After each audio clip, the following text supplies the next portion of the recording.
आज सुनिए मालती जोशी जी की कहानियों की श्रृंखला में उनकी लिखी हुई कहानी माँ मुझे बस आशीर्वाद दो। तो शुरू करें कहानी। सफ़र की थकान से बोझिल पलकें खुलने के लिए तैयार नहीं थीं, पर भाभी चाय लेकर खड़ी थीं। उठना ही पड़ा। सॉरी, तुम्हें नींद से जगाना अच्छा नहीं लग रहा था, पर 5:30 बज रहे थे तो मैंने सोचा। अच्छा किया भाभी, बल्कि पहले ही जगा लेती तो ठीक रहता। बेटाइम सोती रहूंगी तो रात भर नींद नहीं आएगी। अच्छा तो है, रात भर माँ के साथ रत जगा करना, खूब गप्पे लड़ाना। अच्छा बताओ, शाम को क्या खाना पसंद करोगी? कुछ भी बना लो भाभी, तुम्हारे हाथ की तो हर चीज़ लाजवाब होती है। तारीफ करना तो कोई तुमसे सीखे, भाभी ने कहा और खाली कप प्लेट लेकर नीचे उतर गईं। कंघी करने के लिए मैंने बाल खोले और आईने में झांका तो लगा माँ के चेहरे की रेखाएं खिंच गई हैं। क्या हुआ माँ? मैंने पीछे मुड़कर पूछा। कुछ भी नहीं। फिर भी ज़्यादा कुरेदना नहीं पड़ा। माँ तो जैसे खुद ही बताने के लिए आतुर थीं। बोली, आज तुम आई हो तो दिखावे के लिए खुद चाय लेकर ऊपर आई है, नहीं तो रोज़ विमला के हाथ भेज देती है। ठीक है माँ, अब उनकी भी उम्र पहले की सी थोड़ी ही रह गई है। कुछ दिनों में उनकी भी बहू आने को है, कुछ तो फर्क पड़ता ही है। तभी तो सबसे कहती फिरती है कि बहू भी आ जाएगी तो हमें क्या फर्क पड़ना है, हमें तो बहू बनकर ही रहना है। माँ के स्वर की तलखी मुझसे छिपी नहीं रही, इसीलिए विषयांतर करते हुए मैंने पूछा, कुणाल कब कर रहा है शादी? कहीं कोई बात चल रही है क्या? क्या पता, हमें कोई कुछ बताता थोड़ी ही है। कभी तय भी हो जाएगी तो हमें मोहल्ले वालों से ही पता चलेगा। ये दोनों तो कुछ बताने से रहे। समझ गई कि माँ का मूड उखड़ा हुआ है, इसलिए चुपचाप उठकर कमरे से लगी छत पर आ गई। टूटे बालों का गुच्छा गली में फेंकते हुए पड़ोस के मकान पर नजर गई। एकदम खंडहर नजर आ रहा था। कमरे में आकर कहा, माँ ये पड़ोस का मकान बिक गया। अरे, तो क्या गुप्ता चाची वृद्धाश्रम में है? बेचारी। बेचारी क्यों, खूब मज़े में है। अपना अलग कमरा है, सुबह शाम चाय नाश्ता कमरे में मिलता है, सबके साथ भोजन होता है, रात में भजन कीर्तन होता है, डॉक्टर नर्स हाजिरी में रहते हैं। फिर भी माँ इतनी दबंग महिला वृद्धाश्रम में, ये सोचकर दुख तो होता ही है। दबंग थीं इसीलिए तो मनचाहा कर सकीं। नाते रिश्तेदारों को हवा नहीं लगने दी, घर बेच दिया, पूरा पैसा फिक्स में डाल दिया, ब्याज से अपना खर्च। बोलती हैं मेरे जाने के बाद जो बचेगा आश्रम को दान कर जाऊंगी। बेचारी। फिर वही बात, बेचारी वो नहीं है, बेचारी तो हम हैं। मेरे नाम जमीन का छोटा सा भी टुकड़ा होता तो मैं भी उनके पास जा रहती, पर क्या करूं, तुम्हारे पिताजी ने मुझे कभी उस लायक समझा ही नहीं। जीते जी कभी एक पैसा हाथ में रखा नहीं, मरते समय सब कुछ बेटे के नाम कर गए। पिताजी ने बहुत सोच समझ कर ये व्यवस्था की है माँ। उन्होंने कह दिया था जो माँ को रखेगा वही घर का हकदार होगा। अब छोटे तो उतनी दूर अमेरिका में जाकर बस गए हैं, उन्हें तो लौटकर आना नहीं है, सब कुछ इन्हीं को तो देखना है। तो मेरे मरने के बाद मैं इसी को दे जाती, कोई छाती पर रखकर थोड़े ही ले जाती, पर मेरे नाम कुछ तो कर जाते, कुछ तो सहारा होता, अधिकार होता। गांठ में कभी एक पैसा नहीं रहता, छोरा जाते समय कुछ दे जाता है तो उसी को चलाती रहती हूँ। ये लोग तो कर कर के ऐसे अघा गए हैं कि कभी पूछते भी नहीं हैं कि माँ तुम्हें कुछ ज़रूरत तो नहीं है। आदमी सिर्फ खाने कपड़े पर जिंदा नहीं रहता, और भी 10 ज़रूरतें होती हैं। हर बार हाथ फैलाना इतना बुरा लगता है। मंदिर वंदिर जाती रहा करो माँ, मन लगा रहेगा। मैंने यूं ही एक बेमतलब सी बात कह दी। दूसरे ही क्षण मुझे एहसास हो गया कि मैंने कितनी गलत बात कह दी है। माँ तो एकदम तड़प गई थी। मंदिर क्या कोई खाली हाथ जा सकता है? रिक्शा तांगा तो मैं भूल ही गई हूँ, पर ठाकुर जी के सामने 4 पैसे तो चढ़ाने होते हैं कि नहीं? कथा भागवत सुनने जाती हूँ तो वहाँ भी कुछ चढ़ावे का मन होता है। लोग तो बढ़ चढ़ कर दान पुण्य करते हैं और मैं मन महसूस कर रह जाती हूँ। मैं भी अपना समूह लेकर बैठ गई थी। दान पुण्य की बात जाने दें, पर बहन बेटी कोई मिलने आती है तो उसके हाथ पर कुछ रखने का मन होता है। तीज त्योहार पर नौकरों को कुछ देने का मन होता है। घर की बड़ी हूँ, मैं तो एकदम ठनठन गोपाल हूँ। माँ, बहन बेटी जो भी आती है घर से कभी खाली हाथ नहीं जाती, इत्मीनान रखो।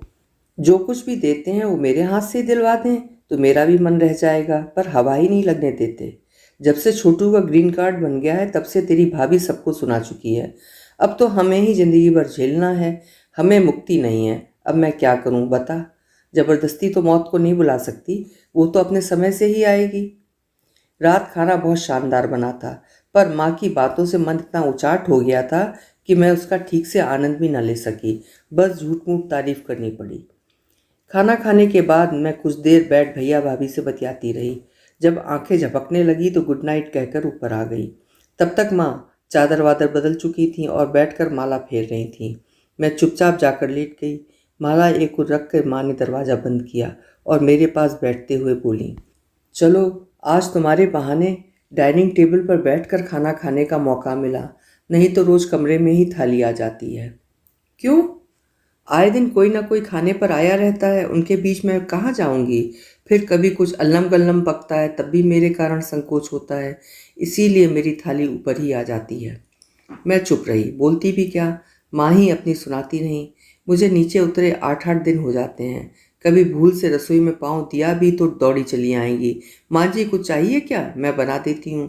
कभी बैठक के कमरे में बैठना चाहती हूँ तो कहेंगी, इनके पास कोई आने वाला है, बोर हो जाती हूँ रे, टीवी भी कितना देखूंगी, कोई बोलने बतियाने को तो चाहिए। मेरे हिस्से में तो नौकर चाकर ही आते हैं, उनसे बात करती हूँ तो दोनों नाराज हो जाते हैं कि छोटे लोगों को मुंह लगा रखा है। तुम्हारी कोई सखी सहेली नहीं है? इतनी सारी तो थीं। हैं क्यों नहीं, पर उनके यहाँ जाऊंगी तो कभी उन्हें भी तो बुलाना पड़ेगा, चाय नाश्ता करवाना पड़ेगा। बहू से ये सब करवाने की हिम्मत है मेरी? कुछ देर तक मैं सोच में डूबी रही, फिर एकाएक कहा, माँ कुछ दिन मेरे साथ चलोगी? अच्छा लगेगा तुम्हें भी और हमें भी। पिताजी के बाद जब भी घर आई हूँ वातावरण में बदलाव महसूस किया है, पर इस बार तो माँ गृहस्थी से एकदम ही निष्कासित सी लगीं। इसीलिए मैंने पहली बार उनसे साथ चलने का आग्रह किया।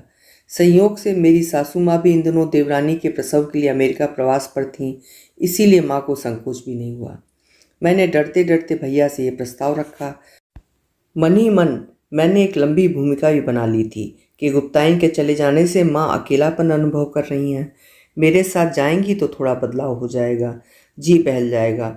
बच्चे भी नानी को बहुत मिस कर रहे हैं, नानी को पाकर खुश हो जाएंगे। परंतु मुझे ये सब कहने की जरूरत ही नहीं पड़ी। वे दोनों तो जैसे इस प्रस्ताव की कब से प्रतीक्षा कर रहे थे, तुरंत हामी भर दी। बल्कि मुझे थोड़ा बुरा भी लगा। थोड़ी आनाकानी करते तो अच्छा लगता। भैया स्टेशन पर छोड़ने भी आए पर मौन ही बने रहे। बस इतना बार कहा कि पहुंचकर फ़ोन कर देना। माँ से इतना तो कह सकते थे कि अपना ख्याल रखना, जल्दी लौटना, नहीं तो यहाँ बहुत सूना लगेगा। ये बात माँ को भी अखर गई होगी।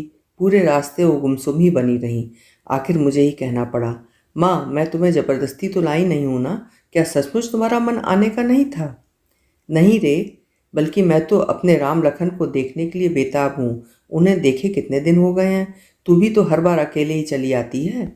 उनकी पढ़ाई हर्ज होती है माँ। अब यह थोड़ी कह सकती थी कि सासू माँ बच्चों से कुरेद कुरेद कर सब पूछ लेती हैं। तुम्हारे चेहरे से तो कहीं नहीं लगता कि तुम अपने नवासों को देखने के लिए व्याकुल हो। जरा शक्ल तो देखो अपनी, 12 बज रहे हैं। बुरा लग रहा है रे, इस लड़के की अकल तो देख। जानता है बेटी के घर जा रही हूँ, क्या 150 रुपये भी हाथ में नहीं रख सकता था? बस टिकट निकाल दिया और फर्ज पूरा हो गया। अच्छा इसीलिए तुम मुंह फुलाकर बैठी हो। तो राज की बात सुनो। सुबह जब तुम नहाने गई थी ना, तब भैया ऊपर आए थे। उन्होंने तुम्हारे लिए रुपए दिए हैं, पर भाभी से छुपा कर दिए हैं। इसीलिए मैंने वहाँ चर्चा नहीं की। कहीं तुम कुछ कह बैठती तो वहाँ महाभारत मच जाता। माँ के चेहरे की तनी हुई रेखाएं कुछ ढीली हुईं और मैंने राहत की सांस ली। घर पहुंचकर मैंने 5,000 रुपये निकाल कर उनके हाथ में दिए। उन्होंने एक बार अविश्वास से मुझे देखा और फिर रुपए चुपचाप अपनी संदूक में रख लिए। माँ मेरे यहाँ कुल 2 महीने रहीं। वो समय खूब अच्छा बीता, मेरा भी और माँ का भी। बच्चे भी खुश थे। हम लोगों ने खूब मज़े किए, पिकनिक पर गए, पार्क की सैर की, मॉल में घूमे, ठेले पर चाट खाई, होटल में खाना खाया, मंदिरों में दर्शन किए, हॉल में पिक्चर देखी, घर पर पुरानी फिल्मों की डीवीडी लाकर देखी। माँ के लिए साड़ियाँ खरीदी गईं, उन पर बाकायदा फॉल पीको करवाया गया, मैचिंग ब्लाउज सिलवाए गए, पुरानी साड़ियों को ड्राई क्लीन और रोलर प्रेस करवा कर प्रेजेंटेबल बनाया गया। माँ से मैंने 2-3 तरह के अचार बनवा लिए। खस्ता कचौड़ी, मठरी, बेसन के लड्डू, गाजर का हलवा बनवाया। तरह तरह की भरमार सब्जियाँ और कोफ्ते बनवाए। दामाद एकदम खुश थे। उनसे ज़्यादा माँ खुश थीं। पिछले दिनों रसोई से जैसे उन्हें देश निकाला दे दिया गया था। मेरी रसोई में वे मुक्त होकर अपना हुनर दिखा रही थीं। मैंने माँ की मामा मौसियों से फ़ोन पर बात करवाई। एक बार तो छोटे भैया को भी फ़ोन लगा दिया। माँ बहुत खुश हुई। बोली, चलो तुम्हारे यहाँ आकर ये एक बड़ा अच्छा काम हो गया। अपनों से बात हो गई। वहाँ फ़ोन आता भी है तो अक्सर वो मुझे बताते ही नहीं हैं। बताते भी हैं तो मेरे नीचे उतरने तक फ़ोन कट ही जाता है। मैं कभी करना चाहूँ तो 100 बात पूछती हूँ। क्यों करना है, क्या कहना है, अभी 15 दिन पहले ही तो बात हुई थी। छोटे से तो आधी रात को बात होती है, मुझे पता ही नहीं चलता। इसी बीच माँ का जन्मदिन पड़ा। अब तक तो कभी मनाया नहीं था, पर मुझे डेट याद थी, इसलिए धूमधाम से मनाया। माँ से हमने होटल में शानदार पार्टी ली। फिर हम सब ने मिलकर उन्हें एक मोबाइल भेंट किया। बच्चों ने उन्हें सारे फंक्शन समझा दिए। मैंने मामा के, मौसियों के, छोटे भैया के नंबर फीड कर दिए। मेरा और बड़े भैया का भी कर दिया। बड़े का नंबर क्यों दे रही है, एक ही घर में तो रहते हैं। फिर भी तो बात नहीं होती है, अब फ़ोन पर क्या बात करेगा।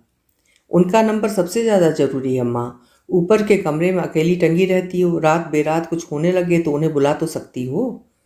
माँ ने विरक्ति से मुंह बिचका दिया, पर मैंने ध्यान नहीं दिया। भैया का नंबर मैंने इसी उद्देश्य से भर दिया था। फ़ोन पाकर माँ इतनी उत्साहित थीं जैसे किसी बच्चे को नया खिलौना मिल गया हो।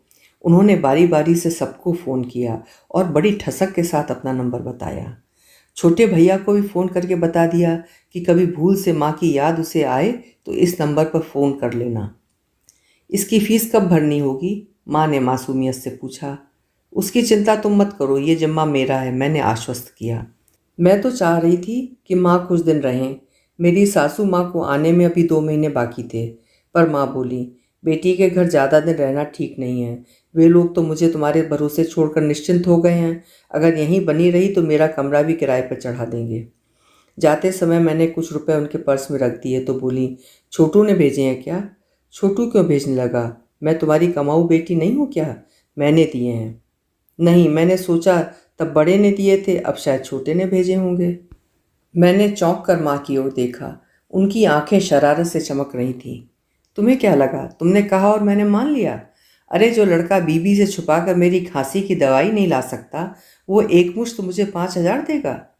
मैंने शर्म से सिर झुका लिया तो मेरे सिर पर हाथ फेरते हुए बोली, तुम शर्मिंदा क्यों हो रही हो। शर्मिंदा तो उन्हें होना चाहिए। तुमने तो मुझे इतनी खुशी दी है कि उसका मोल नहीं हो सकता।